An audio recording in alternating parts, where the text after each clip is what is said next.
Hey guys, it's Bazwin, and today we're going to be sitting down with Andy Tsen, CEO of RamenVR, to talk about the successful launch of Zenith, the Last City, and where we go from here. So let's get in it. Hello? Hey, Baz. Hello. Before we get started, one thing that I want to get across is just that we care a lot about the community and people that have been in here since early days. You've been there since the very early days. I remember seeing your beta feedback and stuff like that, and so I just wanted to make sure we're engaging with people at multiple levels. And so that's why I was happy to do this.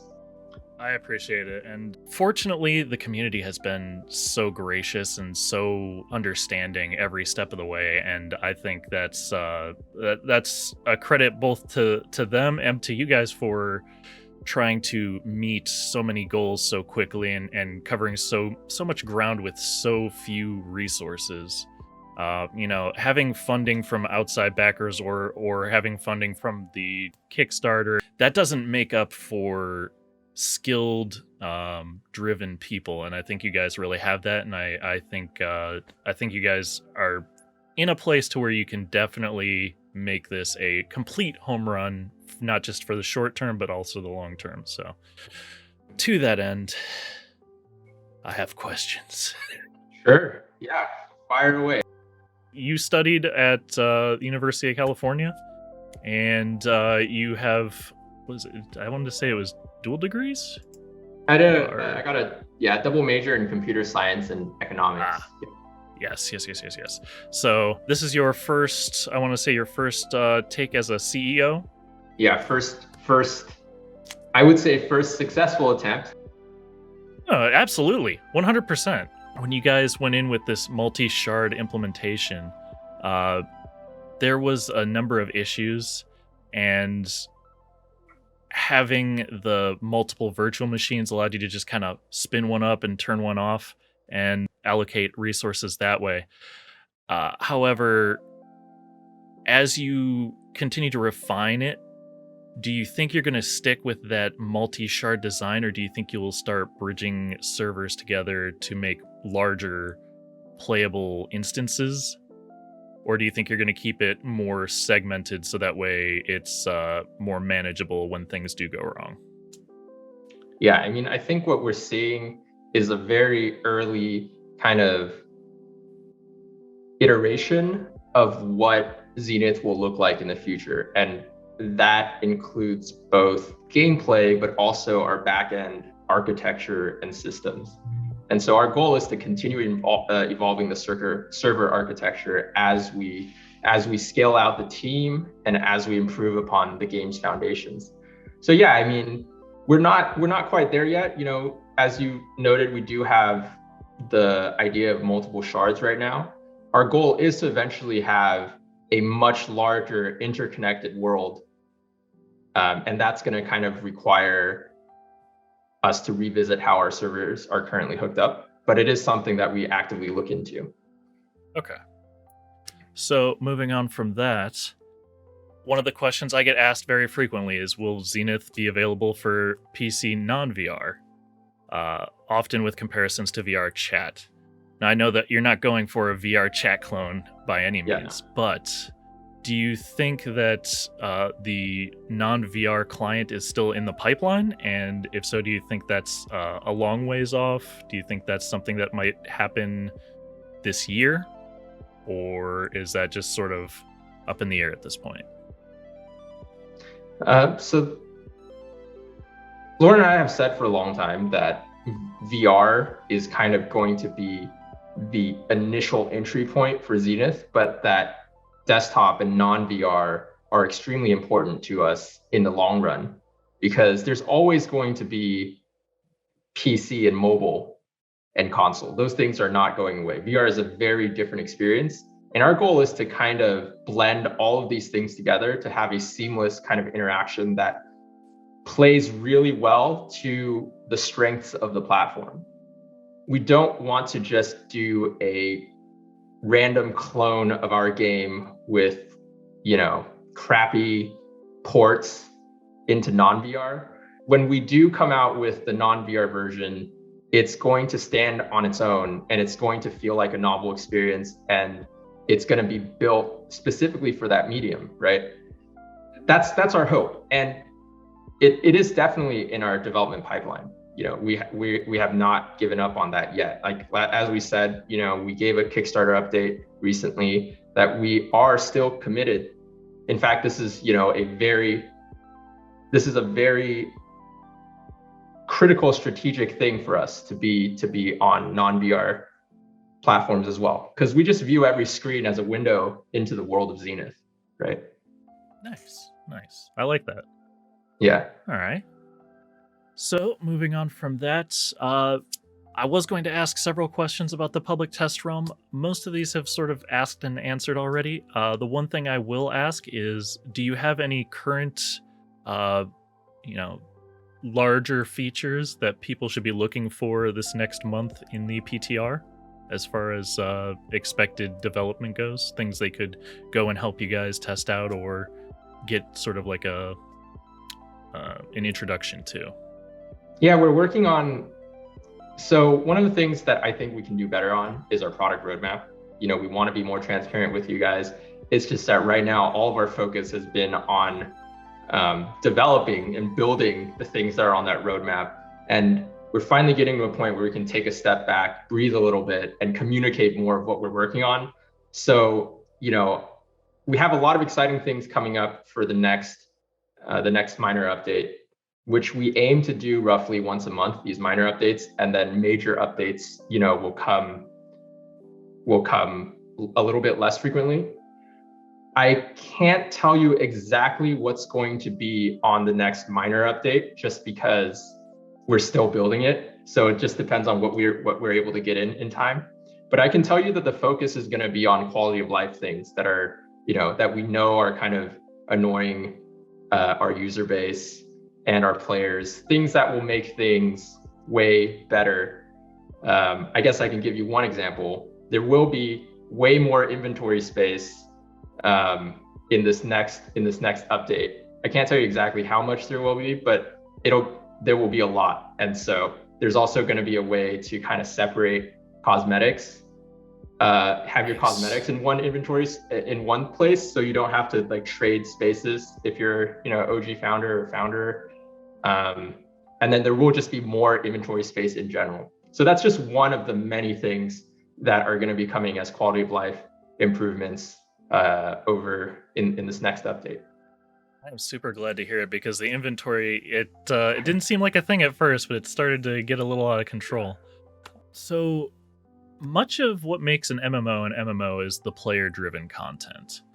And there's been a number of issues. Some have been resolved, some are still ongoing with dealing with friends and cross-world and things like that. Do you have plans or a path forward for optimizing player tracking and seeing what servers your friends are on? Sort of when you join, can you see this server has these many friends and maybe like a mouse over and see what friends are playing, or something of that nature in the works? So that is a priority for us in the future. I don't know exactly what it's going to look like, but the idea of being able to have cross-shard communication and cross-shard presence, so you can see information like that, kind of like how Final Fantasy 14 does it, you know, if they're in an instance or like in another data center or something. Now they've made it a lot easier for you to be able to hop in with them, even if your home server is somewhere else. That's definitely something that's really important to us. And so it is something we'll want to work on. The guild system's current iteration works, but it's largely dependent on external organization, which thankfully most players are part of the official Discord for. Do you have any plans to integrate something like a message board, or to allow official invite links to the guild Discords or other socials as a part of the Skywave platform? I think those features would be interesting, but like right now, that the Skywave platform is probably the most, like, we have to focus on making the game good and then we can figure out what to do with skywave. So our core focus has been like just like, how do we make the game more fun? How do we keep the servers from crashing? You know, that kind of stuff. That's like a tertiary focus. Yeah, but better guilds are very important to us. And it kind of dovetails into what you were saying earlier about giving people ways to find if they're playing online. It all comes back down to that social aspect. So moving on from that, sometimes players just want to exist in the world. A large part of being in an MMO is being able to just hang out and do things. Do you have intentions for setting up any sort of means by which players can engage in some kind of simplistic sports or board games, or say bowling or chess or anything of that nature, even if it was a trading card game, which I don't recommend because that's a whole hassle to set up, but we'd love to. We think that's something we've identified as something people really want to see, and there's plenty of downtime in between waiting for your guildmates to come online and things like that. One thing that would be interesting, and I'm not saying we're going to do this, but just thinking about ways people can invent their own games through simple kind of physics-based things that we can put into the game. For example, dice, right? If we gave everybody a network sync dice that you could kind of just roll on the ground, I can imagine like a ton of different ways people would turn those into games. Actually, I've seen someone using the physics of the swords perform swords golf with blade masters. Yeah, it was very quirky. But yeah, and then you see like the fruit art everywhere, stuff like that. Like, we know that we have a really creative community, and so we want to kind of enable people to do that for sure. Like, UGC has been a part of our strategy for a long time, but like you said, we don't want to build a clone of VR chat. So we're focusing on what we can do that's unique, that's apart from maybe other very popular social VR platforms. And our goal is to kind of continue doing that. Okay. That having been said, what would you say the real end game of Zenith is going to be? Yeah. If you had to choose. I think it's important to acknowledge that right now there is not as much end game content as we want there to be. Our goal was to prove that there was a solid foundation of a game and that people would play it. And now that we're seeing that that's the case, endgame is going to be a huge priority in our next major content update. But when you say like, what is the end game? Just like any other MMO, if you want to be successful, there's no one end game. You have to appeal to the entire user base, and everybody wants different things, as gamers are very diverse, right? You have people that really care about cosmetics. There's a cosmetics grind. You have people that care a lot about crafting. Then you have competitive players that care a ton, like Easy, about raid boss fights and getting the best gear and min-maxing godstones. And so when you say like, what is the end game, it's hard to say, because it's what we hope the end game will be is going to be different for everyone else, everybody, right? Some people will want to do the hardcore content. Some people will be more casual, but still want to get some rewards. And some people will be more about social and cosmetics. And then some people, like you said, will be about PvP. And what I can say is all of those things matter to us, and all of those things we hope to one day be the end game. If you look at stuff we're working on immediately, I think you could probably look at the end games of like other MMORPGs, like the core end game, and go from there. Just because we have to get like a base out of that before we can focus on the frills and the other things. So raids, instances, extreme modes, like all of those things are really important to us. So I have to know this. I actually need to know personally. This is 100% me. Sure. Cyber Ninja. Yeah. There was a lot of ambiguity in how the post on that was phrased, so I would like to know what your thoughts are as far as how Cyber Ninja will be, if you can shed any light, or if it's still too early in the development. But how I took it away was being a very mobile class with a hookshot movement mechanic, and some ranged archery, and possibly even like a katana or some kind of two-handed sword. I don't know how much of that actually is in this one class, but those are the different suppositions that I've heard and sort of taken away from it myself. So, if you can shine any light as to what's true and what is not. I can't. All I can say is we're still in the prototyping phase for the Cyber Ninja, and so a lot of the things that we work on now are subject to change.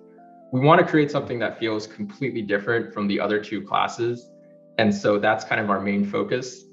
I can say that mobility and positioning will probably be a lot more important for the Cyber Ninja than other classes, and so.